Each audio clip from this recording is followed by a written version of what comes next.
वर्ध्यात राजकीय नेत्याकडून अल्पवयीन मुलीचं लैंगिक शोषण, अजितदादा गटाच्या नेत्याशी कनेक्शनमुळे राजकीय वर्तुळात खळबळ. वर्धा जिल्ह्यातून धक्कादायक घटना समोर आलेली आहे. जागतिक महिला दिनाच्या पार्श्वभूमीवर समाजाला हादरवून टाकणारी ही घटना उघडकीस आलेली आहे. वर्ध्यात राजकीय पक्षाशी संबंधित एका ज्येष्ठ नेत्यावर अल्पवयीन मुलीचे दीर्घकाळपासून लैंगिक सुखाची मागणी केल्याचा गंभीर आरोप झाला आहे.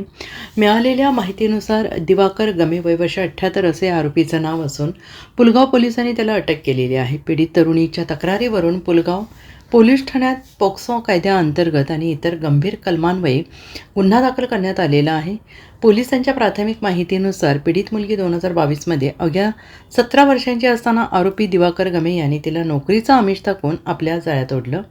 गेल्या सुमारे 5 वर्षांपासून त्याने सातत्याने लैंगिक शोषणाची मागणी केल्याचा आरोप आहे. धक्कादायक बाब म्हणजे आरोपीचे पीडित मुलीच्या कुटुंबाशी अत्यंत जवळचे संबंध असल्याची माहिती समोर येते. तसेच 3 दिवसांपूर्वी आरोपीने पीडितेला अश्लील फोटो आणि व्हिडिओ पाठवून पुन्हा तिचा लैंगिक छळ केल्याचा आरोप मुलीने केला आहे. त्यामुळे त्रस्त झालेल्या पीडित मुलीने अखेर पोलिसांकडे धाव घेत तक्रार दाखल केली आहे. तक्रार मिळताच पुलगाव पोलिसांनी घटनेचं गांभीर्य ओळखत 7 मार्चच्या सायंकाळी आरोपी दिवाकर गमे याला अटक केली आहे. पोलिसांनी आरोपीचा मोबाईल जप्त केला असून त्यातून आणखीन धक्कादायक पुरावे समोर येण्याची शक्यता वर्तवली जाते आहे. दिवाकर गमे हा महाज्योती या संस्थेत काही वर्षांपूर्वी संचालक म्हणून कार्यरत होते.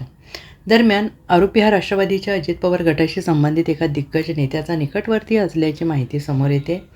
या प्रकरणामुळे जिल्ह्यात खळबळ उडालेली आहे. या संपूर्ण प्रकरणाचा तपास उपविभागीय पोलीस अधिकारी करत असल्याची माहिती पोलिसांकडून देण्यात येते आहे. Bureau report SBN Marathi, Wardha.